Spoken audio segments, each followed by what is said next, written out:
الحمد لله وكفى وسلام على عباده الذين اصطفى اما بعد.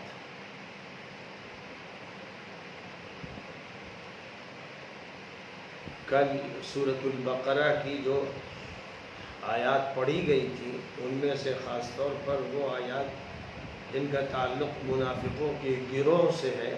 وَمِنَ النَّاسِ مَنْ يَقُولُ آمَنَّا بِاللَّهِ وَبِالْيَوْمِ الْآخِرِ وَمَا هُمْ بِمُؤْمِنِينَ سے لے کر إِنَّ اللَّهَ عَلَى كُلِّ شَيْءٍ قَدِيرٌ تک ان کا ترجمہ اور ان کی مختصر تفسیر پیش کی جائے گی. لیکن قبل اس کے کہ میں درس کا آغاز کروں اور ان آیات کریمہ کو پیش کروں، میں ایک بات تو یہ یاد دلانا چاہتا ہوں تمام مسلمانوں کو بھی اور تمام انسانوں کو کہ کورونا وائرس نام کی جو مصیبت، جو وبا پوری دنیا میں پھیلی ہوئی ہے، سرکاری اعداد و شمار کے مطابق اس میں 30 لاکھ انسان مبتلا ہو چکے ہیں اور 2 لاکھ مر چکے ہیں، انتقال کر چکے ہیں. یہ تو ایک عالمی سرکاری اعداد و شمار ہیں جن میں پوری سچائی نہیں ہے. ظاہر ہے کہ WHO کی ہدایات پر جو عمل ہوتا رہتا ہے اور اسی کے ساتھ ساتھ جو اعداد و شمار اس کے حوالے سے شائع ہوتی رہتی ہیں، ان کے بارے میں امریکہ کو بھی شک ہے، یورپ کو بھی شک ہے اور دنیا کے تمام انسانوں کو شکوک و شبہات ہیں. خاص طور پر امریکہ کو چین کے بارے میں بہت زیادہ شک و شبہ ہے، اس بارے میں بھی کہ کیا کسی لیبارٹری سے اس کورونا کو تیار کیا گیا، وہاں کی غلطی کے نتیجے میں یہ جرثومہ پھیلا، یا یہ قدرتی آفت کے طور پر جرثومہ سامنے آیا اور شہر ووہان میں سب سے پہلے اس کا اثر ظاہر ہوا.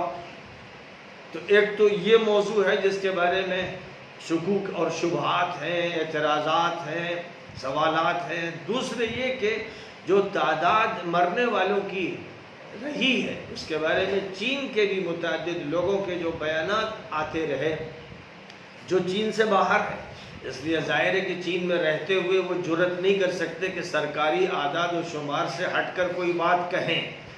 لیکن ابتدائی دور میں جب ووہان شہر میں موتیں ہو رہی تھیں اور چند تعداد روزانہ ذکر کی جاتی تھی کہ آج اتنوں کی موت ہوئی، اس وقت کہنے والوں نے یہ بتایا تھا کہ 10-10 1200 لوگوں کی لاشوں کو جلایا جا رہا ہے. تو جو انکشافات کیے گئے وہ چین سے ہٹ کر کیے گئے. کسی کو یہ ہمت نہیں ہوئی کہ وہ چین میں رہتے ہوئے کوئی ایسی بات کہہ دے جو سرکار کے خلاف ہو، کیونکہ وہاں ایک دہشت گردانہ حکومت ہے، ایک ظالم حکومت ہے اور وہاں جمہوریت کا کوئی گزر نہیں ہے، وہاں لوگوں کو حقوق تو ملتے نہیں ہیں. یہی صورتحال بہت سے ان ملکوں میں بھی ہے کہ جہاں جمہوریت کا صرف ڈھکوسلا ہے، صرف نام ہے اور حقیقت اس کے اندر کچھ اور ہے. اس لیے جو بھی تعداد بیان کی جا رہی ہے اس تعداد میں سچائی پورے طور پر نہیں، پھر بھی بہرحال اتنی بڑی تعداد ہے کہ 30 لاکھ انسان دنیا میں متاثر ہیں اور 2 لاکھ کی موت ہو چکی ہے. اور ہمارے اس ملک کے اندر 30,000 لوگ کورونا سے متاثر ہو چکے ہیں جیسے کہ اعداد و شمار ہے. حالانکہ اس کے بارے میں بہت زبردست شکوک و شبہات اس لیے بھی ہیں کہ یہاں تو ٹیسٹ ہی نہیں ہوا ہے. ابھی تو جن لوگوں کو ٹیسٹ ہوا ہے وہ 1 فی 1000 نہیں ہے، بلکہ 1 فی لاکھ نہیں ہے. یہاں ٹیسٹ تو ابھی بہت تھوڑے لوگوں کا ہوا ہے اور بہت کم علاقوں میں ہوا ہے، جس کا مطلب یہ ہوا کہ ابھی لاکھوں کروڑوں انسانوں کا جب ٹیسٹ ہوگا تو حقیقی اعداد و شمار سامنے آئیں گے اور نہیں معلوم کہ وہ بیان بھی ہوں گے کہ نہیں ہوں گے. لیکن پھر بھی 30,000 کی تعداد ایک بڑی تعداد ہے اور دھیرے دھیرے وہ بڑھ رہی ہے، کم نہیں ہو رہی ہے. اور تقریباً 1000 لوگ جان دے چکے ہیں. 1000 لوگ اس کورونا کی بنیاد پر موت کے شکار ہو چکے ہیں، یعنی حسب اعداد اور شمار سرکاری. تو ایک تو اس واقعے کے بارے میں جو معلومات روز بروز دی جا رہی ہیں اور شہر در شہر کی معلومات فراہم کی جا رہی ہیں، اور یہ بتایا جا رہا ہے کہ سب سے زیادہ مہاراشٹر متاثر ہے اور پھر یو پی متاثر ہے اور دیگر صوبے متاثر ہیں اور ان کے اعداد و شمار ہیں، لیکن وہ اعداد و شمار یقینی اس لیے نہیں ہے کہ سب کے ٹیسٹ کے بعد کے وہ نتائج اور اعداد و شمار نہیں پیش کیے جا رہے. مجھے اس وقت جو بات کہنا ہے کہ جو قوانین بتائے جا رہے ہیں، جن کی ہدایت دی جا رہی ہے، جس سوشل ڈسٹینسنگ پر بڑا اصرار ہے، وہ بالکل صحیح ہے کہ ایسا ہونا چاہیے، لیکن ظاہر ہے کہ جو لوگ گھروں میں رہ رہے ہیں، جب ان سے کہا جا رہا ہے کہ گھروں میں رہیے اور کسی گھر میں 10 افراد، کسی میں 20 افراد ہیں، وہ ساتھ رہتے ہیں، ساتھ کھاتے پیتے ہیں، تو سوشل ڈسٹینسنگ ایک غیر عملی چیز ہے. گھر کے اندر جہاں بھی جو لوگ رہ رہے ہیں وہ اس طرح تو رہ نہیں سکتے ہیں کہ ایک مصنوعی فاصلہ بنا لیں اور ایک دوسرے سے دور رہیں اور پھر ہر آدمی اکیلا بیٹھا رہے. تو اس کا مطلب یہ ہوا کہ باورچی خانے میں بھی کوئی نہ جائے، وہاں بھی اگر جائے تو ایک ہو، پھر وہ کھانا بھی سپلائی نہ کرے اور کھانا بھی ساتھ مل کر نہ کھایا جائے، اور پانی بھی کوئی کسی کو نہ دے سکے، کیونکہ پانی دے گا تو 1 فٹ کا فاصلہ رہ جائے گا، کھانا دے گا تو 1 فٹ 1.5 فٹ کا فاصلہ رہ جائے گا، اور 6 فٹ کا فاصلہ رکھنا ہے. تو بہت سی باتیں ایسی ہوتی ہیں جو کہی تو جاتی عمل نہیں ہوتا. اور سب سے زیادہ ان باتوں کی جو مخالفت ہو رہی ہے وہ ان مزدوروں کے ذریعے ہو رہی ہے جو مختلف صوبوں سے اپنے وطن واپس جانا چاہتے ہیں، اور لاکھوں کی تعداد میں وہ کہیں سڑکوں پر اکٹھا ہو گئے، اسٹیشنوں میں اکٹھا ہو گئے، ایک دوسرے سے ملے ہوئے، ٹھسے ہوئے. تو ظاہر ہے کہ خوب دھجیاں اڑائی گئیں، اور اس کے علاوہ کہیں شادی میں لوگ جمع ہیں، اور کہیں جناب کسی تہوار میں جمع ہیں، اور کہیں اسمبلی میں جمع ہیں، اور کہیں کہاں جمع ہیں. یہ سب تماشے ہوتے رہے، لیکن چونکہ میڈیا کو مشغول کر دیا گیا کہ بس جو لوگ صاف ستھرے ہیں، نیک ہیں، اچھے ہیں، ان کو ٹارگٹ کرو، اس لیے ساری توجہ ادھر مبذول کرا دی گئی. اور جہاں دھجیاں اڑائی گئی ہدایات کی، طبی ہدایات کی، سائنسی ہدایات کی، حکومتی ہدایات کی، وہاں پر بس بات آئی اور گئی، اس کو زیادہ چھیڑا ہی نہیں گیا، اس کا زیادہ تذکرہ ہی نہیں ہوا. بہت ٹھنڈے انداز سے خبر دے دی گئی اور ٹی وی پر دکھا دی گئی، اور جیسے کچھ ہوا ہی نہیں.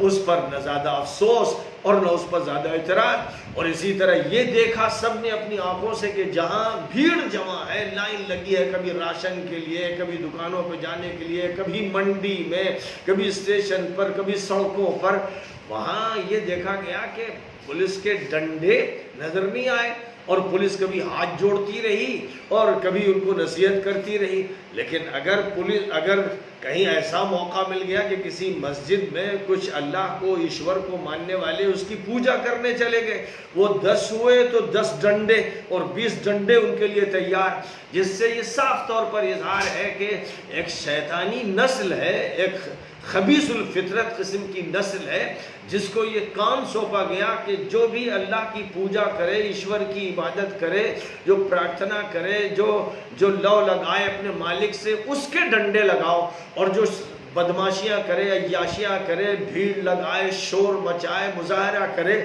اس کے سامنے ہاتھ جوڑ کے کھڑے ہو جاؤ. یہ پوری قوم دیکھ رہی ہے، دنیا دیکھ رہی ہے. اور یہاں تک کہ اب اس کا اثر یہ ہوا امارات میں، سعودیہ میں، کویت میں، بحرین میں، خلیجی ملکوں میں اس کا ریاکشن ظاہر ہونے لگا. یعنی وہ بھی حیران ہو گئے. یہ بہت بڑے واقعات ہوئے. جس وقت سی اے کے خلاف تحریک چل رہی تھی، اس وقت بھی خلیجی ملک خاموش تھے. لیکن اب جب یہ صورتحال لوگوں نے دیکھی کہ مسجد میں جو جائے اسی کے ڈنڈے مارے جاتے ہیں، اور کسی اور جگہ پر جو جمع ہو جائے، وہ چاہے ہزاروں کی تعداد میں ہو، ان کے لیے ڈنڈا نہیں، بہت چند لڑکوں کو اٹھک بیٹھک کرا دی گئی. ظاہر ہے کہ اٹھک بیٹھک تو ایک ورزش ہوئی، یوگا ہوا، گویا ان سے یوگا کروایا جا رہا ہے، زبردستی کا یوگا کروا دیا کہ چل اتنی اٹھک بیٹھک کر لے. لیکن اگر اللہ کی عبادت اور ایشور کی پوجا کے لیے کوئی گیا ہے، اس سے دعا مانگنے کے لیے گیا ہے، تو اس کے خلاف شیطانی نفرت کا جھاگ منہ سے نکلتا ہوا نظر آتا ہے. اور اس وقت ڈنڈے جس طرح مارے جاتے ہیں، صاف طور پر لگتا ہے جیسے کوئی نفرت سے، عداوت سے، دشمنی سے بھرا ہوا ہو، جیسے وہ انسان نہ ہو، کوئی شیطان ہو جو مسلط کر دیا گیا. یہ وہ مناظر ہیں جن کو دیکھ کر وہ عرب جو سوئے رہتے ہیں، جنہیں ہوش نہیں آتا ہے اور جو اپنی غیرت کو بھی فراموش کر دیتے ہیں، ان کی غیرت بھی بھڑکی اور انہوں نے بھی بیانات دینے شروع کر دیے کہ اگر یہ نفرت کا نظام چلے گا اور فرقہ واریت ہوگی تو پھر یاد رہے کہ جو ملازم ہندوستان کے ہماری سرزمین پر ہیں، جن کو ہم لاکھوں ڈالر دے رہے ہیں اور جن کے پیسوں سے گھر بن رہا ہے، شادیاں ہو رہی ہیں، پھر وہ سلسلہ بھی بند ہو جائے گا۔ جب اس طرح کی باتیں کہی گئیں تو کچھ مادہ پرست لوگوں کے دماغوں پر چوٹ لگی اور کچھ جھوٹوں کو یہ احساس ہوا کہ اب یہ ان کا جھوٹ پوری دنیا میں پکڑا جا رہا ہے۔ یہاں تک کہ امریکہ کے وزیر خارجہ پومپیو نے یہ کہا کہ یہ فرقہ واریت قابل برداشت نہیں ہے اور غلط ہو رہا ہے۔ OIC نے تو خیر کہا یہ بھی ایک ایسا ادارہ ہے جو خاموش رہتا ہے، مدہوش رہتا ہے، بے ہوش رہتا ہے، لیکن یہ جو واقعات پیش آ رہے ہیں اس پر اس کی غیرت بھی بھڑک گئی اور OIC یعنی 57 مسلم ملکوں نے اس پر اعتراض کیا اور کہا کہ یہ فرقہ واریت قابل قبول نہیں ہے اور سب کے ساتھ انصاف ہونا چاہیے اور مذہب کی طرف نسبت کرنا کسی مصیبت کی اور کسی وبا کی یہ قبول نہیں کیا جائے گا۔ یہ بات جب ان کی طرف سے ہی صرف نہیں بلکہ WHO کی طرف سے بھی اس معاملے میں یہ کہا گیا کہ مذہب کو بیچ میں ڈالنے کے کوئی معنی نہیں ہوتے، یہاں تک کہ یونائٹڈ نیشنز آرگنائزیشن کی طرف سے بھی یہ اشارہ دیا گیا کہ یہ ظلم اگر کیا جا رہا ہے کہ بیماری کو کسی فرقے پر کسی طبقے پر مڑھنے کی کوشش کی جا رہی ہے تو یہ غلط عمل ہے اور یہ قابل قبول نہیں۔ بہرحال یہ ایک ایسا وقت آیا کہ اس میں دنیا کے لوگوں نے حق کی بات کہنا شروع کی اور جھوٹ کو پکڑنا شروع کیا، یہ ایک اچھی علامت ہے۔ بہرحال ہمیں معلوم ہے کہ جو کمینہ فطرت قسم کے گندے اور جھوٹے اور مکر و فریب کے بنے ہوئے لوگ ہیں، وہ اس سب کے باوجود بھی نہیں مانیں گے، وہ اپنی شرارت کرتے رہیں گے کہ بہت کبھی بڑے سنجیدہ بن کر کے جیسے بڑی تحقیقی بات پیش کر رہے ہوں اور بہت ہی زیادہ مشفقانہ انداز سے گفتگو کر رہے ہوں۔ ایسے بھی ہیں ہمارے میڈیا کے لوگ کہ جن کے چہرے مہرے سے یہ لگتا ہے کہ وہ سنجیدہ بات کر رہے ہیں، لیکن ان کے پاس بھی ڈنک موجود ہیں، وہ بھی ڈستے ہیں، وہ بھی ڈنک مارتے ہیں، بڑی خاموشی کے ساتھ پہلے گھستے ہیں اور جب آستین میں جگہ پا لیتے ہیں تو بھی ڈنک مار دیتے ہیں۔ سب طرح کے لوگ، ایک طرف یہ ہے، ایک طرف یہ صورتحال ہے کہ گردواروں کی تعریف ہو رہی ہے۔ صبح بنگلہ صاحب کا گردوارہ، دلی کا جو گردوارہ ہے جس کی طرف سے یہ کہنا بھی ہے اور عمل بھی ہے کہ وہ روزانہ 2 لاکھ انسانوں کو کھانا کھلا رہا ہے اور اس کے ہاں کھانا بڑی مقدار میں پک رہا ہے، مشین سے روٹیاں تیار ہو رہی ہیں، جو منٹوں سیکنڈوں میں ہزاروں روٹیاں تیار ہوتی ہیں وہ لوگوں کو دی جا رہی ہیں۔ اب ظاہر ہے کہ وہاں کھانا پک رہا ہے، وہاں دال تیار ہو رہی ہے، وہاں ترکاری تیار ہو رہی ہے، وہاں روٹیاں تیار ہو رہی ہیں، سب سارے کاریگر وہاں لگے ہوئے ہیں، یہ سارے کام انجام دے رہے ہیں، پھر اس کے بعد بانٹا جا رہا ہے، دیا جا رہا ہے، لیا جا رہا ہے۔ ظاہر ہے کہ ایک بڑی بھیڑ ہے، 2 لاکھ قسم کے لوگ ہیں، یقیناً ایک وقت میں سب پل نہیں جاتے ہیں، لیکن دھیرے دھیرے ان کی آمد ہوتی ہے اور وہ کھانا لیتے ہیں اور جاتے ہیں۔ یہ عمل جب وہ کر رہے ہیں تو کوئی بھیڑ نہیں ہو رہی ہے، کوئی بات خلاف نہیں ہو رہی ہے اور اتنا زیادہ اس کی پذیرائی کی جا رہی ہے کہ 100 پولیس والوں نے موٹر سائیکلوں پر اس گردوارے کے سامنے شکریہ ادا کرنے کے لیے ایک مارچ نکالا اور وہ سب اس گردوارے تک پہنچے اور انہوں نے گویا سر جھکا کر سلامی دی اس گردوارے کو۔ بہت اچھی بات ہے، یہی ہے مانوتا کا عمل۔ وہ گردوارے کے جو لوگ ہیں وہ مانوتا کی خدمت کر رہے ہیں اور جن پولیس والوں کو توفیق ہوئی کہ انہوں نے اس کی پذیرائی کی، اس کو پسند کیا، اس پر شکریہ ادا کیا، وہ بھی قابل قدر ہے۔ لیکن اب میرا کہنا ہے، تبلیغ کے مرکز والوں سے بھی کہنا ہے اور پورے ملک کی مسجد والوں سے کہنا ہے کہ ہر مسجد سے یہ طے کر لے کہ وہاں پر کھانا تیار کیا جا سکے یا مختلف جگہوں سے گھروں سے وہاں پہنچایا جا سکے، اسے غریبوں میں تقسیم کرنے کا نظام شروع کر دیں۔ ہر مسجد سے یہ سلسلہ شروع کر دیا جائے جیسے گردوارے سے چل رہا ہے اور اگر وہ 2 لاکھ کو کھلا رہے ہیں تو آپ کم از کم 2000 کو کھلا دیجئے، 10,000 کو کھلا دیجئے۔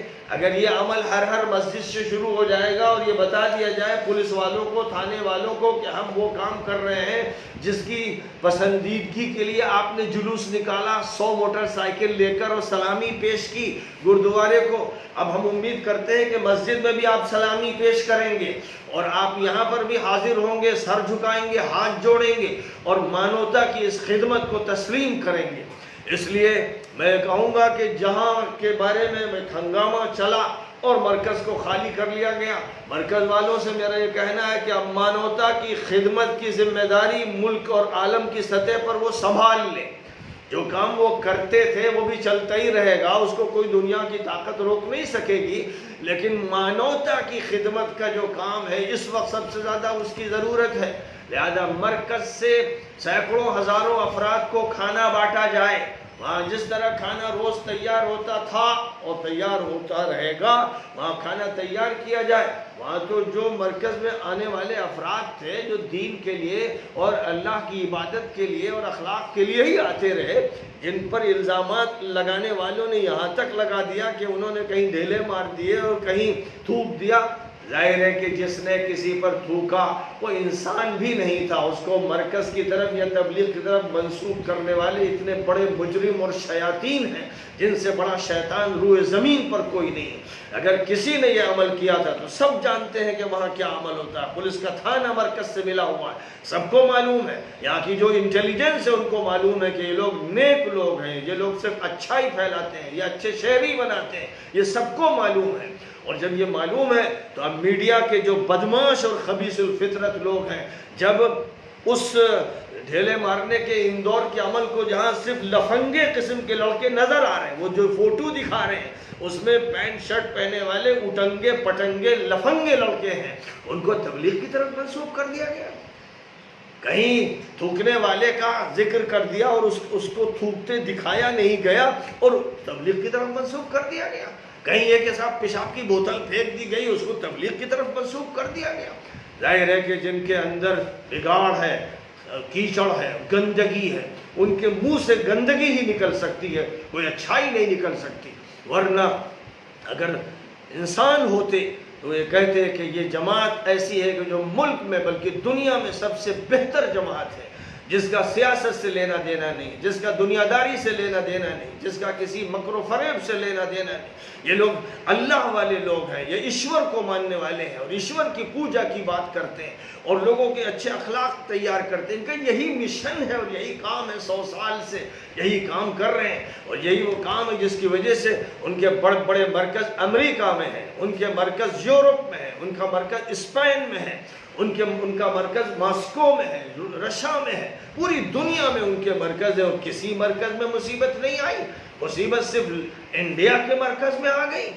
اس لیے کہ پوری دنیا کو معلوم ہے، حکومتوں کو معلوم ہے، انٹیلیجنس کو معلوم ہے اور خبر دینے والے اور خبر تیار کرنے والے اداروں کو معلوم ہے کہ یہ وہ افراد ہیں جو صرف اچھائی کی بات کرتے ہیں، نیکی کی بات کرتے ہیں، تقوی کی بات کرتے ہیں، اچھے اخلاق عطا کرتے ہیں، یہ غلط کام کرتے ہی نہیں۔ تو کسی نے بھی اگر یہ غلط کام کیا تو ٹارگٹ بنانے کی خاطر ہر کام کو ان کی طرف، یہ ایک بہت بڑا جھوٹ، بہت بڑی عیاری، آخری درجے کی بدماشی ہے یہ۔ اور میں جانتا ہوں کہ شیطانوں کی ہزیمت ہوگی، شیطانوں کو شکست ہوگی اور حق غالب آئے گا۔ یہ خدا کا فیصلہ ہے، ابدی فیصلہ ہے، اس فیصلے کے خلاف کوئی بھی کامیاب نہیں ہو سکتا۔ اس لیے میں مسجد والوں سے درخواست کر رہا ہوں کہ گردوارے کے طریقے پر کھانا تیار کریں، افطاری کھلائیں، ہندو مسلم سکھ عیسائی سب سے کہیں جس کو ضرورت ہو آؤ مسجد سے افطاری لو، آؤ ہم سے کھانا لو، ان کے کھانے کو تیار کیا جائے۔ رمضان سے بہتر کوئی موقع نہیں ہو سکتا ہے خیر کا کام اور صدقہ اور خیرات کا کام کرنے کے لیے، یہ سب سے بہترین موقع ہے۔ لہذا اس موقع پر جو لوگ چندہ دیتے تھے، زکوٰۃ دیتے تھے، وہ جہاں جہاں زکوٰۃ پہنچا سکے پہنچائیں، مدرسوں کا جو تعاون کرتے تھے وہ تعاون کرتے رہیں اور جس کے ساتھ وہ صدقات اور خیرات کا معاملہ کرتے تھے وہ کریں، لیکن ساتھ ساتھ اس وقت یہ عمل شروع کر دیں، ہر مسجد کھول دی جائے کھانا بانٹنے کے لیے، اور اگر کوئی اس پر اعتراض کرے تو ان کو آئینہ دکھائیں کہ بے شرمو بے حیاؤ، ہم مانوتا کا کام کریں تو تمہیں برا لگتا ہے، ہم مورلز اور اخلاق کا کام کریں تو تمہیں برا لگتا ہے، ہم پوجا کریں تو تمہیں ہماری پوجا بری لگتی ہے، ہم ایشور سے پرارتھنا کریں تو تمہیں برا لگتا ہے۔ کون ہو تم؟ کون ہو تم؟ کون سا وجود ہو؟ تمہاری مانوتا کہاں مر گئی؟ ہر تھانے والوں سے کہہ دیا جائے کہ جیسے وہاں دلی کے گردوارے کا استقبال کیا گیا، ویسے ہر مسجد میں جائیے اور استقبال کیجیے اور ہر مسجد سے کھانا تقسیم ہوگا۔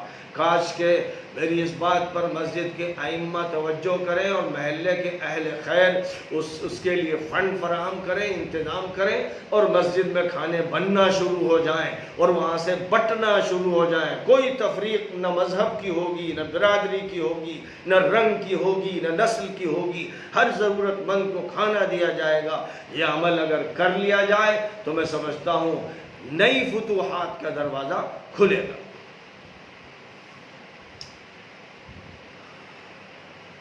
اعوذ باللہ من الشیطان الرجیم، بسم اللہ الرحمن الرحیم۔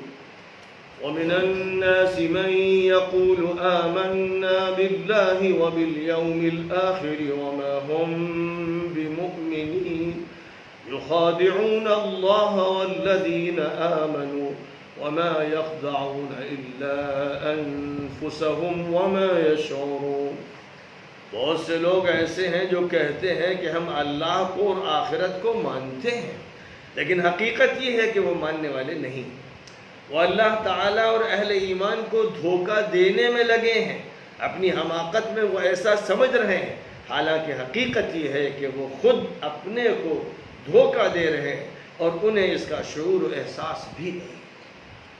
یہاں یاد رکھیے کہ یہ جو ذکر ہو رہا ہے یہ حضرت محمد صلی اللہ علیہ وسلم نبی اکرم رسول اعظم کے دور کا تذکرہ ہو رہا ہے، اور ظاہر ہے کہ اس دور میں بھی اگر ایسے لوگ ہو سکتے ہیں تو پھر اندازہ لگائیے کہ اس دور کے بعد یہ فتنہ کتنا بڑا ہوگا اور کتنا بڑھتا چلا جائے گا۔ آپ سے پہلے بھی دنیا میں ایمان والے بھی رہے، منکر بھی رہے، منافق بھی رہے، اور آپ کے دور میں بھی کٹھے کافر بھی رہے جنہوں نے آپ کو مان کر نہیں دیا، جو آپ کو ستاتے رہے، آپ کو پریشان کرتے رہے، آپ کے ساتھیوں کو اذیت دیتے رہے۔ مکے میں انہوں نے پریشان کیا، ملک کے مختلف علاقوں میں پریشان کیا۔ وہ ایسے درندہ صفت لوگ تھے کہ جن کو نبی اچھے نہیں لگتے تھے، نبی کو ماننے والے اچھے نہیں لگتے تھے، تو وہ لوگ تھے۔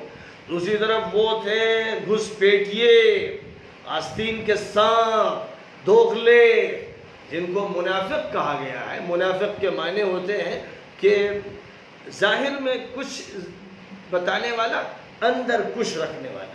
جو اندر کچھ رکھے یعنی اندر کفر ہو، ظاہر میں ایمان ہو، ظاہر میں سنت ہو، اندر بدعت ہو، ظاہر میں خیر ہو، اندر میں شر ہو، ایسا جو شخص ہوتا ہے اس کو منافق کہتے ہیں۔ تو اب یہ فرمایا گیا کہ بہت سے لوگ ایسے ہیں۔ نبی سے فرمایا جا رہا ہے، تمام مخاطبین کو اس دور میں سنایا جا رہا ہے، آج بھی سنایا جا رہا ہے، تا قیامت سنایا جاتا رہے گا، کیونکہ قرآن ہر دور میں تازہ ہے، ہر دور میں اس کا خطاب بالکل نیا ہوتا ہے۔ تو یہ بات فرمائی جا رہی ہے کہ بہت سے لوگ ایسے ہوتے ہیں جو یہ کہتے ہیں ہم بھی تو مسلمان ہیں، ہم بھی تو مومن ہیں، ارے ہم بھی تو مانتے ہیں اللہ کو، ہم بھی تو مانتے ہیں بھگوان کو، ہم بھی مانتے ہیں آخرت کو، مانتے ہیں اس دنیا کے بعد ایک اور دنیا ہوگی، ہم اسے مانتے ہیں، یہ کہتے ہیں۔ تو جو لوگ مسلمانوں میں داخل ہوتے تھے اور یہ کہتے تھے، اللہ یہ فرما رہا ہے کہ وہ جھوٹ بولتے ہیں۔ یہ سمجھتے ہیں بیوقوف و نادان کہ اللہ میاں کو دھوکہ دے دیں گے۔ ارے بھائی اللہ تو غیب کا علم رکھتا ہے، دل کے بھیدوں کو جانتا ہے۔ وہ اس طرح کی باتیں جب آ کے کرتے ہیں، دل میں کفر چھپائے ہوئے ہیں اور سامنے سے اسلام ظاہر کر رہے ہیں، تو اتنے بے شعور ہیں اور اتنے زیادہ احمق اور بے وقوف ہیں کہ ان کو اس کا احساس تک نہیں ہو رہا ہے کہ وہ کس کے ساتھ یہ معاملہ کر رہے ہیں۔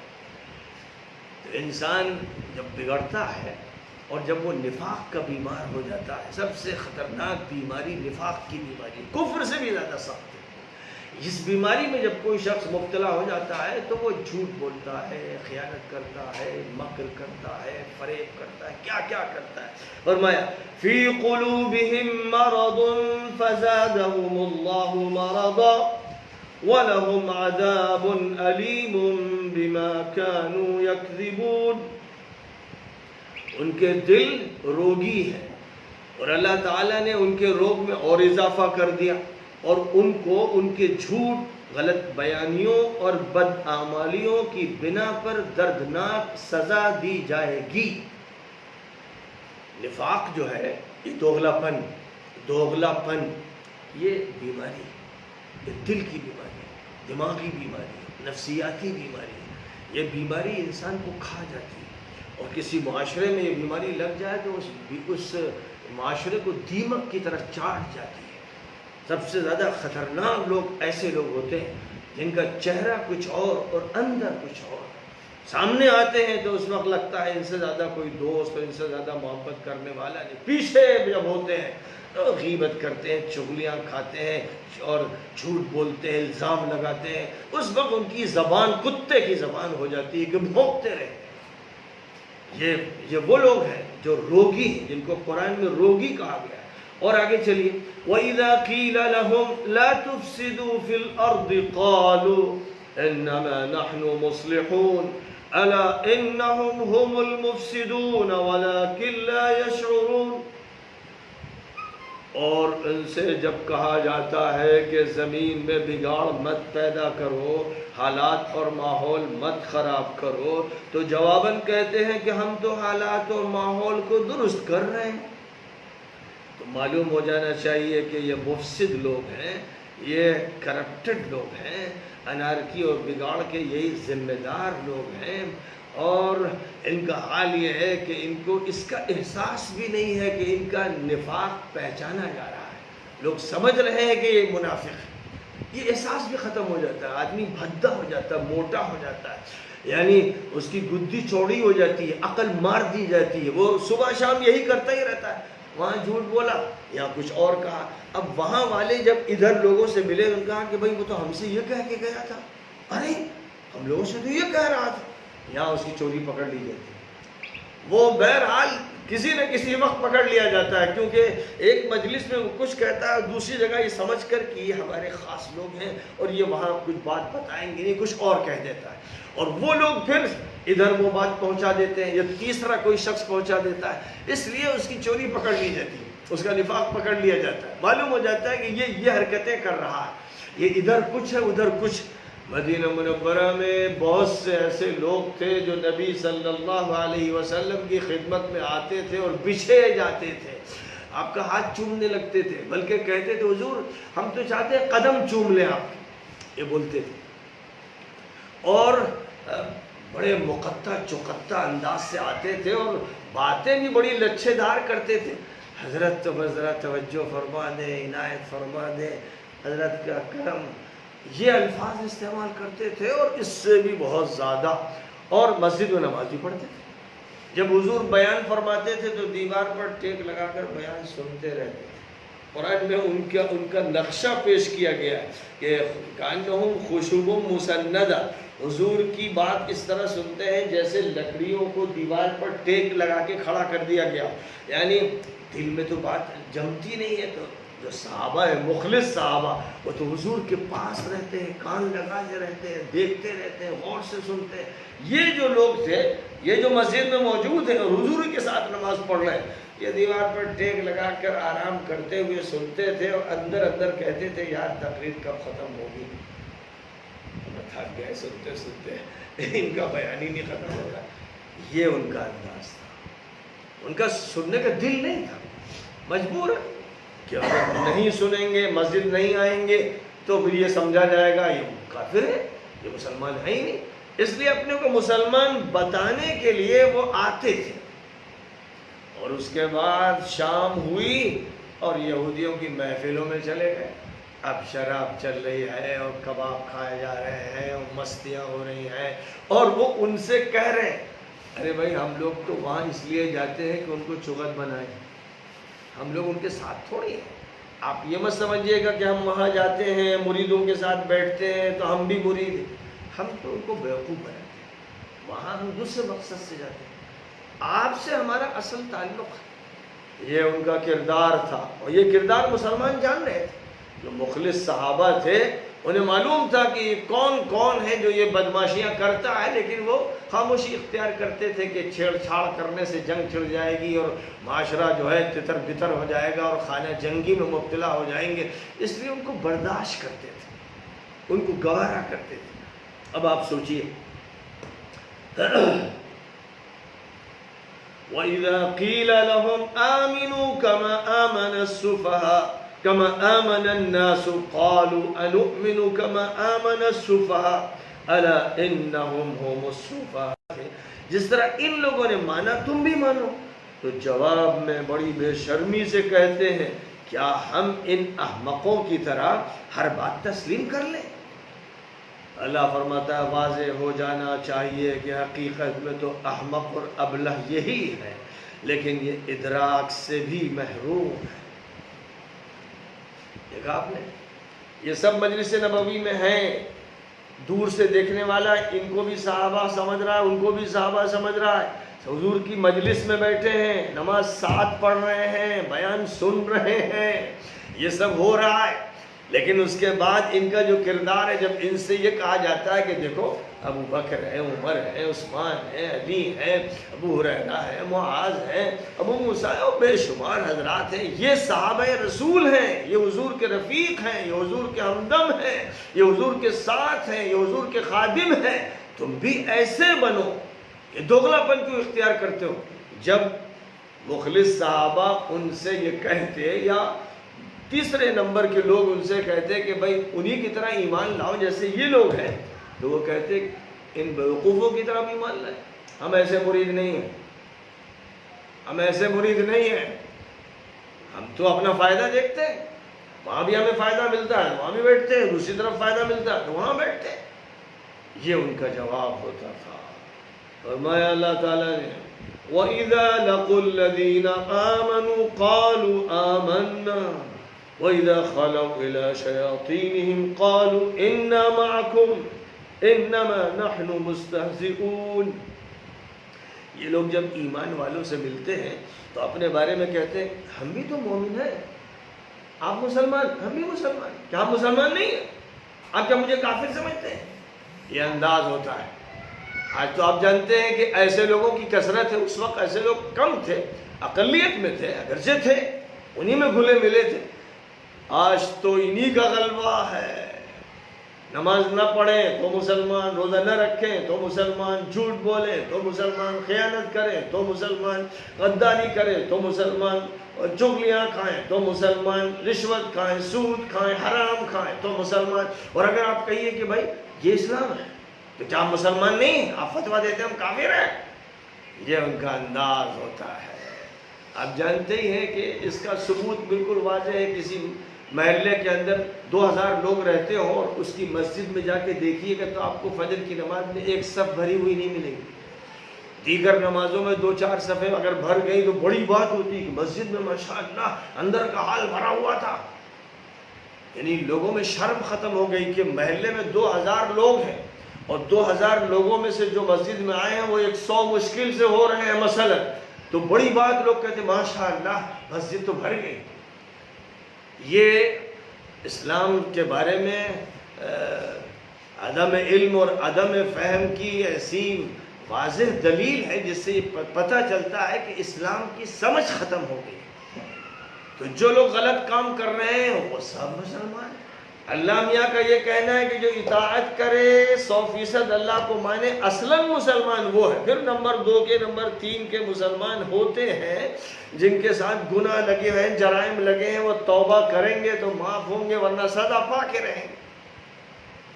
تو اب یہاں جو بات فرمائی گئی ایمان والوں سے ملتے ہیں تو کہتے ہیں کہ ہم تو مومن ہیں، اور جب اپنے شیطانوں سے ملتے ہیں، جب باطل طاقتوں کے سربراہوں سے ملتے ہیں تو ان سے کہتے ہیں ہم لوگ آپ کے ساتھ ہیں، ہم لوگ آپ کے ساتھ ہیں. اور ساتھ ساتھ یہ کہتے ہیں کہ ہم تو ان بے وقوفوں کا مذاق اڑاتے ہیں. فرمایا گیا اللہ ان کا مذاق اڑا رہا ہے، اور اللہ نے ان کو اپنی سرکشی اور طغیانی میں بھٹکتے رہنے کی چھوٹ دے رکھی ہے اور ان کی رسی دراز کر رکھی ہے. اللہ یستہزئ بہم ویمدہم فی طغیانہم یعمہون. یہ ان کے ساتھ اللہ کا معاملہ ہے کہ یہ دین کا مذاق اڑاتے ہیں، یہ مسلمانوں کا مذاق اڑاتے ہیں. آپ یاد رکھیے کہ اکثر وہ لوگ جو پارٹیوں میں گھستے ہیں اور پارٹیوں کے لیڈروں کی خدمت میں بیٹھتے ہیں، ان کی جوتیاں سیدھی کرتے ہیں، اور بالخصوص وہ پارٹیاں جن کے ایجنڈا ہی دین کے خلاف ہے، اخلاق کے خلاف ہے، اسلام کے خلاف، ان کے ساتھ جو گھسے رہتے ہیں، پلے رہتے ہیں، ان کا بالکل یہی نقشہ ہے، بالکل یہی نقشہ ہے. اسی طرح جتنے بھی ایسے لوگ ہیں جو کسی بگڑے ہوئے چودھری کے چکر میں ہیں، کسی بگڑے ہوئے فاسد پردھان کی مجلس میں بیٹھتے ہیں، اور کسی طرح کی بھی کسی لیڈر کی جے جے کرتے ہیں، وہاں جب ہوتے ہیں جو کہتے ہیں بھائی میں چلا جاتا ہوں، جب ان کے درمیان جاتا ہوں تو ٹوپی پہن لیتا ہوں، ورنہ میں ٹوپیوں کی بھی آقا عادی نہیں، رومال ڈال لیتا ہوں کبھی تاکہ یہ چغت خوش ہو جائے. اب آپ جانتے ہی ہیں کہ سیاسی پارٹیاں جب ہوتی تھی، افطار کی پارٹیاں، تو آپ کے جو سیاسی لیڈران ہیں وہ سفید ٹوپی اور لال رومال پہن کے بیٹھ جاتے تھے. ظاہر ہے کہ وہ یہ سب جو ڈرامہ بازی کرتے تھے وہ ایسے ہی جیسے کوئی جوکر کرے، ان کا کوئی تعلق نہ اس تہذیب سے نہ اس مذہب سے، یہ ایک ڈرامہ رچانے کی بات ہوتی ہے، اور اس ڈرامے پر خوش ہو جاتے تھے وہ لوگ. ہاں بھائی آئیے صاحب، فلاں لیڈر صاحب اور فلاں صاحب، ان کو بلایا جا رہا، افطار پارٹی ہو رہی ہے، تو صاحب بالکل حشاش بشاش ہے، کیونکہ ڈرامہ اچھا رچا جا رہا ہے اور ایک سے ایک کرتب دکھایا جا رہا ہے. بڑے بڑے جوکر لائے گئے ہیں، تو بھائی ٹوپی پہن لیتے، کرتا پائجامہ پہن لیتے ہیں. بھائی جب جاتے ہیں وہاں ان مولویوں کے پاس جاتے ہیں، اس وقت ذرا خیال رکھنا پڑتا ہے، کرتا پائجامہ ٹوپی پہن لیتے ہیں. ورنہ میرا کیا تعلق اس سے، بھائی میں تو پینٹ شرٹ ہی پہنتا ہوں، اور مجھے تو ماڈرنائزیشن پسند ہے، میں تو ویسٹرن ذہن کا ہوں. لیکن اب ان مولویوں ملاؤں کا خیال کرنا ہی پڑتا ہے، کیونکہ ووٹ بھی تو لینا ہے. تو ان کے اثرات ہیں، جیسے کوئی امام ہے مسجد کا، اس کے کچھ اثرات ہیں، کوئی بڑے مولانا ہیں ان کے اثرات ہیں، تو اب ان کے اثرات سے فائدہ اٹھانے کے لیے کچھ تو کرتب کرنا ہی پڑتا ہے. یہ ان کا جواب. اب سنیے، اولئک الذین اشتروا الضلالة بالهدى فما ربحت تجارتهم وما كانوا مهتدین. فرمایا یہ وہ لوگ ہیں جنہوں نے ہدایت بیچ کر گمراہی خرید رکھی ہے، نہ ان کی چالاکیوں اور مکر و فریب کی یہ تجارت ان کو نفع دے رہی ہے، اور نہ ہدایت سے ان کا کوئی تعلق ہے. بات بالکل صاف کر دی اللہ نے کہ اس کردار کے لوگ، ایسے دوغلے لوگ، ایسے منافق لوگ، ایسے کرتب باز، ایسے جوکر، ایسے تماشا کرنے والے اور ان سے خوش ہونے والے چغد اور بیوقوف اور احمق، دونوں ہی شاید ایک تھیلے کے چھٹے بٹے ہیں. یہی وہ لوگ ہیں جنہوں نے معاشرے کو خراب کیا، یہی وہ لوگ ہیں جنہوں نے دل سیاہ کیے، یہی وہ لوگ ہیں جنہوں نے خلط ملط کر دیا ہے حق و باطل کو، یہی وہ لوگ ہیں جو اپنا عطر کیچڑ میں پھینکتے ہیں. یہ ہے وہ نفاق جس کا آج کے دور میں 99% رواج ہے. بہت کم لوگ ہیں، 1% بھی مشکل سے لوگ ایسے ہیں کہ جو محفوظ ہیں اس نفاق سے، ورنہ کسی نہ کسی شکل میں دوغلا پن، دوہری باتیں، زبان پر کچھ دل میں کچھ. یہ جو فرق ہے یہ ایک بڑا خطرناک فرق ہوتا ہے، اور اچھے لوگ اس بیماری میں مبتلا ہو جاتے ہیں. کھلی بات، صاف بات، سچی بات نہیں کہتے، چمچے بازی، چاپلوسی، کہیں مریداپا، کہیں کچھ. یہ ایسے لوگ خانقاہوں میں بھی ہیں، مدرسوں میں بھی ہیں، اور ایسے لوگ اداروں میں ہیں، ایسے لوگ تجارت میں ہیں، ایسے لوگ معاشرے میں ہیں، محلوں میں ہیں، ہر جگہ میں. اور علامت بس وہی ہے، یہاں دیکھیے آپ تضاد، زبان پر کچھ دل میں کچھ، یعنی جو ظاہر ہو جاتا ہے دل میں جو کچھ ہے وہ کہیں تو ظاہر ہوتا ہی ہے. نجی مجلس میں ظاہر ہو جاتا ہے، دوست کے پاس ظاہر ہو جاتا ہے، گھر میں ظاہر ہو جاتا ہے. جہاں وہ یہ سمجھتے ہیں کہ یہاں سے بات لیک نہیں ہوگی، وہاں بول جاتے ہیں، وہ پکڑ لی جاتی ہے. اس لیے کہتے ہیں دیوار کے بھی کان ہوتے ہیں. کہنے والوں نے کہا کہ دیوار کے بھی کان ہوتے ہیں، کہاں چھپو گے؟ عرب شاعر نے کہا تھا وَمَا تَكُنْ عِنْدَ امْرِئٍ مِّنْ خَلِيقَةٍ وَإِنْ خَالَهَا تَخْفَى عَلَى النَّاسِ تُعْلَمِ. جو بھی انسان کے اخلاق ہوتے ہیں، جو اس کے اندر کی صفات ہوتی ہیں، وہ یہ سمجھ رہا ہو کہ یہ چھپی ہوئی ہیں، لوگوں کو معلوم نہیں ہوگا، وہ معلوم ہو کے رہتی ہیں. بہرحال اب اس کے بعد اللہ تعالیٰ نے 2 مثالیں دی ہیں، اس پر سبق ختم ہوتا ہے، جن مثالوں سے ان کو سمجھانے کی کوشش کی گئی ہے. بتایا گیا کہ ان کا جو کردار ہے وہ کیسا ہے. مثلهم كمثل الذي استوقد نارا فلما أضاءت ما حوله ذهب الله بنورهم وتركهم في ظلمات لا يبصرون صم بكم عمي فهم لا يرجعون. ان کی مثال ایسی ہے کہ جیسے کسی نے آگ روشن کی، اور جب آگ سے ارد گرد کا ماحول روشن ہوا تو اللہ نے ان کی آنکھوں کی روشنی سلب کر لی اور تاریکیوں میں اس طرح چھوڑ دیا کہ کچھ سجائی نہیں دیتا. یہ وہ لوگ ہیں جو بہرے ہیں، گونگے ہیں، اندھے ہیں، نہ اندھیرے سے پلٹ کر آ سکتے ہیں، نہ کسی بات کا صحیح جواب دے سکتے ہیں. ایک مثال یہ ہے، یہ ان لوگوں کی مثال ہے جن کے دلوں میں کفر ہے. اور مثال دی گئی یہاں آگ کی، چونکہ کہیں کہیں میدان میں جب جمع ہوتے تھے تو وہ لوگ آگ سے روشنی کرتے تھے.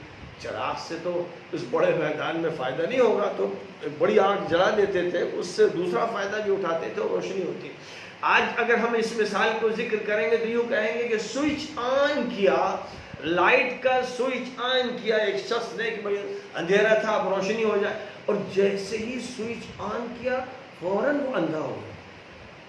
خدا نخواستہ، یہ اللہ کی سزا ہے، بڑی سخت پکڑ ہے کہ یہ سمجھ رہا ہے کہ میں اسباب اختیار کر کے کام کر لوں گا، لہذا کمرے میں گیا، اندھیرے کمرے میں، اور دماغ میں اس کے سب غلاظتیں بھری ہوئی ہیں، بدماشیاں کرتا رہا. اب اپنے کمرے میں جا کر سوئچ آن کر رہا ہے کہ روشنی ہوگی، تو اسی وقت اللہ تعالیٰ نے اس کی آنکھوں کی روشنی سلب کر لی اور اسے اندھا کر دیا. یہ محروم، بدقسمت اور منحوس انسان جس نے اللہ سے لو نہیں لگائی، جس نے اللہ کو بھی موضوع بنایا مسخرے پن کا، جو اللہ کو دھوکہ دیتا رہا، تو اس کو معلوم ہو گیا کہ وہ اللہ ہے جس نے آنکھوں کی روشنی دی ہے جب چاہے سلب کر لے، اس نے کانوں کو سننے کی طاقت دی ہے جب چاہے بہرا بنا دے، اس نے انسان کو بولنے کی طاقت دی ہے جب چاہے گونگا بنا دے. ایک مثال یہ ذکر کی. دوسری مثال سنیے صاحب. أو كصيب من السماء فيه ظلمات ورعد وبرق يجعلون أصابعهم في آذانهم من الصواعق حذر الموت والله محيط بالكافرين يكاد البرق يخطف أبصارهم كلما أضاء مشوا فيه وإذا أظلم عليهم قاموا ولو شاء الله لذهب بسمعهم وأبصارهم ان اللہ علی کل شیء قدیر. فرمایا یا یوں سمجھیے کہ اوپر سے موسلا دھار بارش ہو رہی ہے جس کے ساتھ تاریکیاں ہیں، کڑک ہے، چمک ہے، اور یہ کڑکدار بجلی کے گرنے کے خوف اور موت کے ڈر سے اپنے کانوں میں انگلیاں ٹھوسے ہوئے.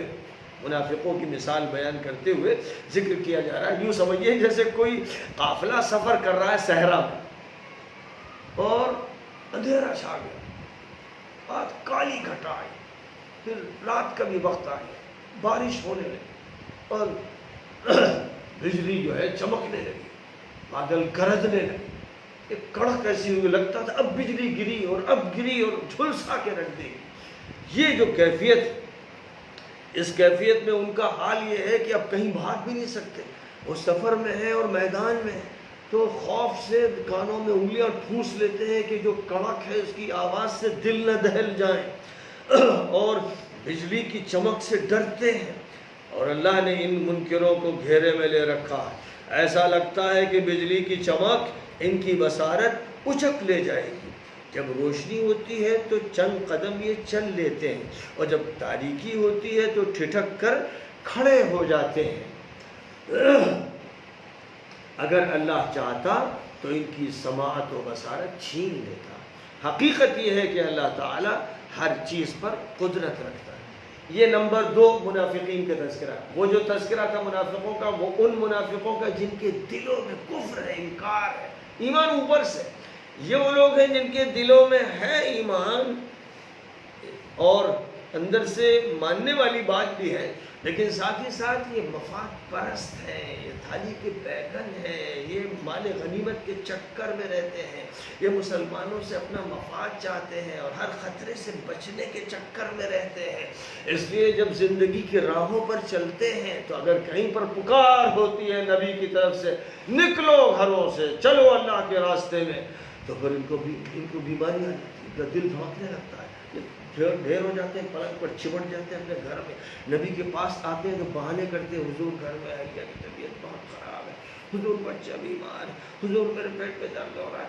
یہ آ کر بہانے کرتے ہیں کیونکہ ان کو مجاہدانہ کام نہیں کرنا ہے، ان کو محنت نہیں کرنا ہے، ان کو نبی کی بات پر لبیک نہیں کہنا ہے. یہ مفاد پرست قسم کے انسان ہیں مسلمان، لیکن یہ اس ٹائپ کے مسلمان ہیں کہ جب بھی کبھی کوئی مطالبہ آ جائے حق کی نصرت کا تو ان کے قدم ڈگمگاتے ہیں، آنکھیں پتھراتی ہیں، اور اس وقت یہ فرار اختیار کرتے ہیں. مسجد میں بیان ہو رہا ہو، کوئی بات کہی جائے، چپکے سے اپنی چپل اٹھاتے ہیں اور کھسکتے ہیں.